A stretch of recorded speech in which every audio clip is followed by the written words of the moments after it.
নমস্কার বন্ধুরা, অ্যাস্ট্রোলজার প্রিয়াঙ্কা চ্যানেলে সবাইকে স্বাগত জানিয়ে আমি প্রিয়াঙ্কা শুরু করতে চলেছি আজকে মেষ রাশির জুন মাসের রাশিফল। কালপুরুষের প্রথম রাশি মেষ এবং অগ্নিতত্ত্বের চর প্রকৃতির রাশি। এই কারণে দেখা যায় যে মেষ রাশি জাতক জাতিকারা কিন্তু একটু চঞ্চল প্রকৃতির হয় এবং হঠকারিতাও কিন্তু এদের স্বভাবে দেখা যায়। কনফিডেন্স প্রচণ্ড মাত্রায় থাকে মেষ রাশি বা মেষ লগ্নের জাতক জাতিকাদের জীবনে। জুন মাসে গ্রহগত যে পজিশন আছে সেই হিসেবে দেখা যাচ্ছে যে মঙ্গল কিন্তু মেষ রাশিতেই আসবে। গত মে মাসে এই মঙ্গলই কিন্তু মীন রাশিতে যথাৎ জলরাশিতে অবস্থান করছিল। লগ্নপতির এই যে জলরাশিতে অবস্থান, এটি মোটেই ভালো ছিল না মেষ রাশি বা মেষ লগ্নের জাতক জাতিকাদের জন্য। এবং মঙ্গলের এই অবস্থানের ফলে মেষ রাশির একদিকে যেন শরীর স্বাস্থ্যের জায়গাটা খারাপ হচ্ছিল, অপরদিকে কনফিডেন্সের জায়গাটায় সমস্যা হচ্ছিল। তারা কোনো কাজেই কিন্তু এনার্জি পাচ্ছিলেন না। কিন্তু জুন মাসে যখনই মেষ রাশি ঘরে মঙ্গল আসবে তখনই তাদের পুরনো কনফিডেন্স ফিরে পাবে, সাথে সাথে কিন্তু শরীর স্বাস্থ্যের জায়গাটা অনেক বেটার হতে শুরু করবে। কাজের ক্ষেত্রে কিন্তু অনেক উদ্যম ফিরে পাবে। দেখা যাচ্ছে যে যেহেতু কেতু মেষ রাশির ষষ্ঠভাবে অবস্থান করছে, এই জন্য কিন্তু কাজের ক্ষেত্রে একটু সমস্যা হচ্ছে। মেষ রাশিরা যে এনার্জি দিয়ে যে উদ্যম দিয়ে কাজটা করেন, কেতুর প্রভাবে কিন্তু সেই উদ্যমটা তাদের বারবার নষ্ট হয়ে যাচ্ছে। কিন্তু এবার কিন্তু জুন মাসে তারা প্রত্যেকটা কাজের ক্ষেত্রে প্রচণ্ড উদ্যম দেবেন, প্রচণ্ড কনফিডেন্টলি এগোবেন।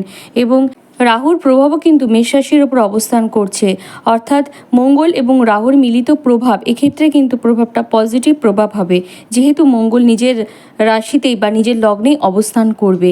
এই কারণে কিন্তু দেখা যাবে যে তাদের মধ্যে যে কাজের প্রতি যে আকাঙ্ক্ষা বা যে কোনো কাজে সাকসেস পাওয়ার যে খিদে, সেটা কিন্তু বহু গুণ বাড়বে। এই জন্যেই কিন্তু মেষরাশি বা মেষলগ্নের জাতক জাতিকারা তাদের অনেক কাজের ক্ষেত্রে কিন্তু অন্যান্য রাশির জাতক জাতিকাদের তুলনায় এক ধাপ এগিয়ে থাকবে। তাছাড়াও আরও একটি যে পজিটিভ ব্যাপার দেখা যাচ্ছে সেটি হলো বৃহস্পতি কিন্তু মেষ রাশি বা মেষ লগ্নের সাপেক্ষে নবমপতি হিসেবে সে কিন্তু দ্বিতীয়ভাবে অবস্থান করবে এবং তার সাথে সহাবস্থানে থাকবে শুক্র। ফলে কিন্তু এটি বলা যাচ্ছে যে আর্থিক ক্ষেত্রে কিন্তু মেষ রাশি বা মেষ লগ্নের জাতক জাতিকাদের অনেক স্টেবিলিটি ফিরতে চলেছে। এবং তার সাথে সাথে আরেকটি কথা বলবো, যেহেতু রবি এই মাসের প্রথম 15টা দিন যেহেতু দ্বিতীয়ভাবে অবস্থান করবে, রবি যে কিনা মেষ রাশির সাপেক্ষে পঞ্চমপতি, অর্থাৎ 5-2 যে কানেকশান সেটি কিন্তু তৈরি করবে। তার ফলে যে সমস্ত টাকা পয়সা আটকে ছিল সেগুলো কিন্তু তারা এবার ফেরত পাবেন। এবং তার সাথে সাথে আরও একটি কথা বলি, যেহেতু বৃহস্পতি নবমপতি হিসেবে দ্বিতীয়ভাবে অবস্থান করবে, ষষ্ঠভাবে দৃষ্টি দেবে, ষষ্ঠভাবে যেহেতু কেতু অবস্থান করেছিল, এই জন্য ঋণের জায়গাটা থেকে কিন্তু মেষ রাশি বা মেষ লগ্নের জাতক জাতিকারা সমস্যায় পড়ছিলেন। যারা ঋণ গ্রহণ করেছিলেন তাদের ঋণ মুক্ত হতে পারছিলেন না ঋণ থেকে, কিন্তু বৃহস্পতির শুভ প্রভাবে এবার কিন্তু আপনারা ঋণ থেকে মুক্ত হবেন। তাছাড়া বৃহস্পতি কিন্তু আপনাদের দ্বাদশপতি হওয়ার ফলে দেখা যাবে যে ফরেন রিলেটেড কোনো ব্যাপার থেকে কিন্তু আর্থিকভাবে আপনারা গেইন করতে পারছেন বা ফরেন রিলেটেড কোনো কানেকশন থেকে আপনারা টাকা পাচ্ছেন।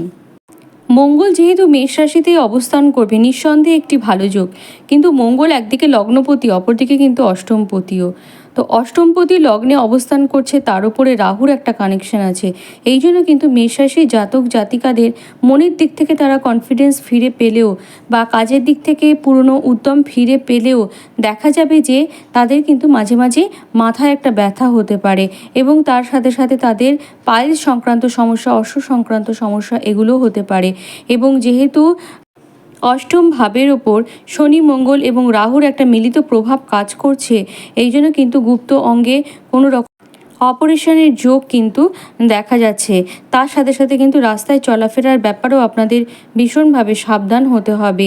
যারা মেয়ে জাতিকা আছেন তাদের ক্ষেত্রে বলবো যে আপনাদের ইউটেরাস সংক্রান্ত কোনো জায়গায় সমস্যা, সেখান থেকে সিস্ট বা টিউমার জাতীয় কোনো সংক্রান্ত সমস্যা, এগুলো কিন্তু আপনাদের আসতে চলেছে এবং সেখানেও কিন্তু অপারেশনের একটা যোগ সেটাও কিন্তু তৈরি হচ্ছে। তবে যেহেতু বৃহস্পতিকে দেখা যাচ্ছে যে দ্বিতীয়ভাবে অবস্থান করছে এবং ষষ্ঠ ভাবের উপর তার দৃষ্টি পড়ছে, এই জন্য আশা করা যাচ্ছে যে আপনারা ওষুধের মাধ্যমেই হয়তো অনেক ক্ষেত্রে সেরে যেতে পারেন। এই জন্য কিন্তু দেখা যাবে যে এই মাসে শরীর স্বাস্থ্যের কারণে একটু আপনাদের ব্যয়ের জায়গাটাও তৈরি হবে। তবে বৃহস্পতি যেহেতু একটি শুভ গ্রহ এবং সমস্ত জায়গায় স্টেবিলিটি বৃদ্ধি করে, এই জন্য আয় ব্যয়ের যে সমতা সেটাও কিন্তু আপনাদের এই মাসে ঠিকভাবে রক্ষিত হবে। এবার আসছি মেষ রাশির প্রফেশনাল লাইফ নিয়ে। যেহেতু মেষ রাশি বা মেষ লগ্নের জাতক জাতিকাদের ক্ষেত্রে দেখা যাবে যে শনি একাদশে অবস্থান করবে, এই জন্য কিন্তু চাকরির জায়গাটা অর্থাৎ চাকরি প্রাপ্তির জায়গাটা খুব ভালোই আছে। আবার পাশাপাশিভাবে কেতুও কিন্তু ষষ্ঠভাবে অবস্থান করছে। কেতু ষষ্ঠভাবে অবস্থান করার ফলে চেষ্টার জায়গাটায় কিন্তু আপনাদের একটু সমস্যা হবে, অর্থাৎ যেভাবে চেষ্টা করলে আপনারা সাকসেস পাবেন সেই রাস্তা কিন্তু আপনাদের কাছে অনেক ক্ষেত্রে অধরা হয়ে থাকবে। কাজেই আপনারা সঠিকভাবে চেষ্টা করুন, অবশ্যই কিন্তু আপনারা ভালো চাকরি পাবেন। যারা অলরেডি চাকরি করছেন তাদের ক্ষেত্রে দেখা যাচ্ছে যে দশমভাবে বৃহস্পতির কিন্তু একটা প্রভাব তৈরি হবে, এবং দশমভাবে বৃহস্পতির প্রভাব থাকার জন্য কর্মক্ষেত্রে কিন্তু স্টেবিলিটি আসবে এবং কর্মক্ষেত্রে কিন্তু স্যাটিসফ্যাকশন বৃদ্ধি পাবে।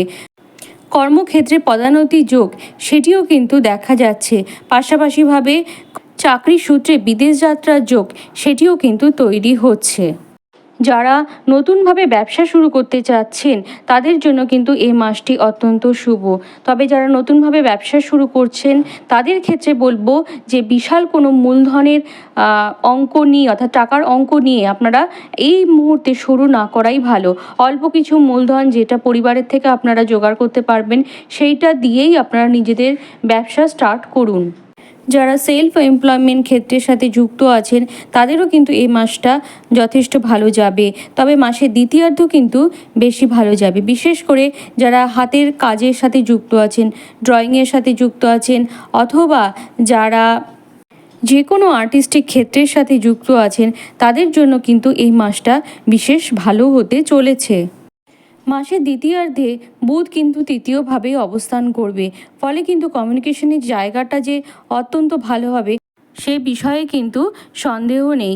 এবং তৃতীয় আসার ফলে দেখা যাবে যে কমিউনিকেশনের জায়গাটা থেকেও কিন্তু আপনারা আর্ন করতে পারবেন। বিশেষ করে যারা বাচিক শিল্পী হিসেবে কাজ করেন তাদের জন্য কিন্তু এই সময়টা অর্থাৎ জুন মাসটা অত্যন্ত ভালো হবে। যেহেতু মঙ্গলের দৃষ্টি অর্থাৎ চতুর্থ দৃষ্টি আপনাদের চতুর্থভাবেই পড়বে এবং সেখানে আবার রাহুর প্রভাবও আসবে, এই জন্য কিন্তু ঘরের জায়গাটাতে একটু ডিস্টার্ব আসবে। মায়ের শরীর স্বাস্থ্য সেই জায়গাটা থেকেও সমস্যা আসবে। বন্ধুর সাপোর্ট সেটা কিন্তু সবসময় আপনারা নাও পেতে পারেন। বন্ধুর থেকে ষড়যন্ত্র, প্রতারণা এই ব্যাপারগুলো আসবে। বন্ধুত্বের ক্ষেত্রে কিন্তু ভাঙন এটা দেখা দিতে পারে, এবং নতুন করে যখন কোনো মানুষের সাথে বন্ধুত্ব করবেন আপনারা কিন্তু একটু সতর্ক থাকবেন। বাড়ির যারা সদস্য আছেন তাদের মধ্যেও কিন্তু ভুল বোঝাবুঝি, মনোমালিন্য এগুলো তৈরি হবে। বাড়িতে ইলেকট্রিক সুইচ সংক্রান্ত যে কোনো কাজের ক্ষেত্রে একটু সাবধান থাকবেন। তরল কোনো জাতীয় জিনিসের থেকে আগুন লেগে যাওয়া, শর্ট সার্কিট হওয়া এই সমস্যাগুলো কিন্তু এ মাসে দেখা যাবে মেষরাশি বা মেষলগ্নের জাতক জাতিকাদের জীবনে। এবং সপ্তম ভাবের ওপরেও মঙ্গলের একটা দৃষ্টি কাজ করবে। মঙ্গলের ওপরে আবার শনি এবং রাহু এই দুটো গ্রহেরই প্রভাব থাকবে, ফলে কিন্তু দাম্পত্য জীবনও একটু ভুল বোঝাবুঝি, অশান্তি, ঝামেলা এগুলো কিন্তু তৈরি হবে। মেষ রাশি এবং মেষ লগ্নের জাতক জাতিকারা এমনিতেই কিন্তু হঠকারী স্বভাবের হয়, এবং মঙ্গল যেহেতু রাশিতে অবস্থান করবে তার উপরে রাহুর একটা প্রভাব মেষ রাশিকে আরও বেশি হঠকারী করে দেবে। কাজেই মেষ রাশির জাতক জাতিকারা জুন মাসে কিন্তু মাথা ঠান্ডা করে কাজের ক্ষেত্রে এগিয়ে যান, তবে কিন্তু আপনারা সাকসেস পাবেন। এবং একটি ব্যাপার যেটি না বললেই নন, আপনারা যে কোনো কাজে ঝাঁপানোর আগে প্রথমে একটা সুনির্দিষ্ট পরিকল্পনা তৈরি করে রাখুন, এবং সেই পরিকল্পনা অনুযায়ী কিন্তু আপনারা ধীরে ধীরে এগোবেন, তবেই কিন্তু আপনারা যে কোনো কাজের ক্ষেত্রে সাকসেস পাবেন। এই মাসে দেখা যাচ্ছে যে আপনাদের পঞ্চমপতি, লগ্নপতি, নবমপতি মোটামুটি কিন্তু ভালো জায়গায় থাকবে।